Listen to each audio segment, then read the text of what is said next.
Chairman. I want to follow up on the questions that Senator Menendez asked, just from a little different perspective. Today's hearing is about the tricks and traps that giant drug companies use to evade taxes that occurs against the background of a looming debt crisis. So Republicans in Congress are saying they're going to trigger a default if they don't get to slash vital programs that help families all across this country. For decades, Republicans in Washington have pursued a three-step plan to rig our tax system and jack up the deficit. Step one, shovel tax cuts to the wealthiest individuals and corporations.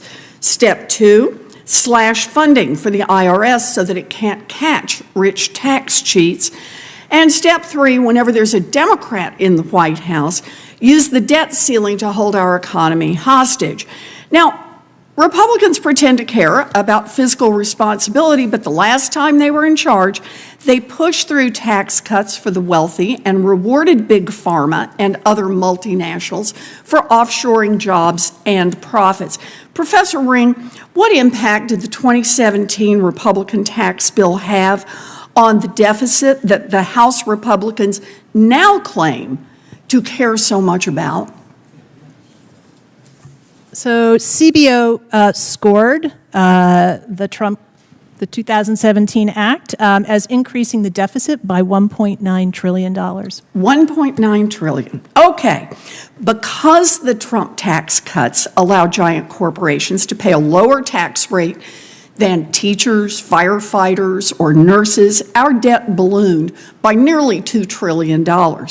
So Democrats have fought back. The Inflation Reduction Act that Democrats passed last year imposed a new 15% minimum tax on billionaire corporations, and it provided the IRS with long overdue funding to track down wealthy tax cheats and make them pay up. So, of course, House Republicans are now demanding that we once again gut the IRS, or they're going to trigger a catastrophic government default. Professor Ring, how would the House Republican plan to claw back IRS funding and protect wealthy tax cheats affect the deficit? So CBO has scored that clawback as increasing the deficit by $120 billion. Wow. So they want to increase the deficit. And for the cherry on top here, do you know how they'll pay for that $120 billion in increased tax cheating for their wealthy buddies? By kicking 21 million of the poorest Americans off Medicaid, food stamps, and other assistance. Good morning, friends. They have to take action now. President Biden is leaning towards fixing the debt ceiling with the 14th Amendment. But top economists are warning that this could cause a recession and affect millions of Americans financially. Some leaders insist that the 14th Amendment is the only way for the government to continue to pay its bills. My dearest friends, this is the latest news, so please make sure that you watch until the end of this video. Also, in a video later today, I will be announcing several winners for the Walmart gift card giveaway. If you'd like to enter these weekly giveaway, friends, all you have to do is click and like several of my videos and then comment below the keyword of each video that you watch. The more videos that you comment on, my friends, the greater your chances of winning the giveaways. President Biden is gradually warming up to the idea of canceling the debt ceiling by invoking the 14th Amendment.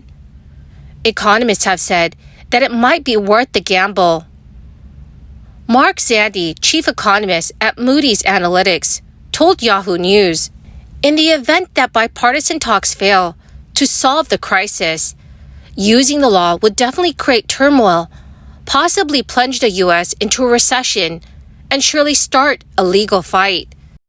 But the economic effects would still be less severe in the near term than a default on the nation's debt.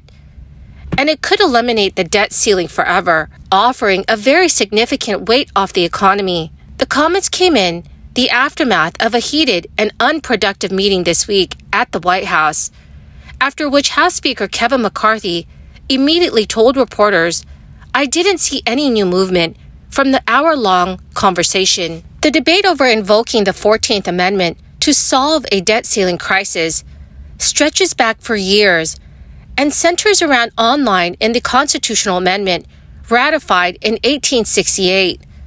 It reads, "The public debt of the United States, authorized by law, shall not be questioned." Some say it can be invoked today by President Biden to overrule the 1917 law that created the debt limit. Biden confirmed on Tuesday night that his administration has studied the 14th Amendment, saying the maneuver would be legitimate as a means to end the debt ceiling standoff. Republicans have made it clear they would fiercely oppose the idea. House Speaker Kevin McCarthy said the move would be symbolic of a failure of leadership on the part of the president. Senate Minority Leader Mitch McConnell warned that unconstitutionally acting without Congress is not an option. Biden is set to meet again with congressional leaders next week. Failing a bipartisan breakthrough, the calculus for Biden and his aides may soon become whether the 14th Amendment is perhaps the best of an array of bad options.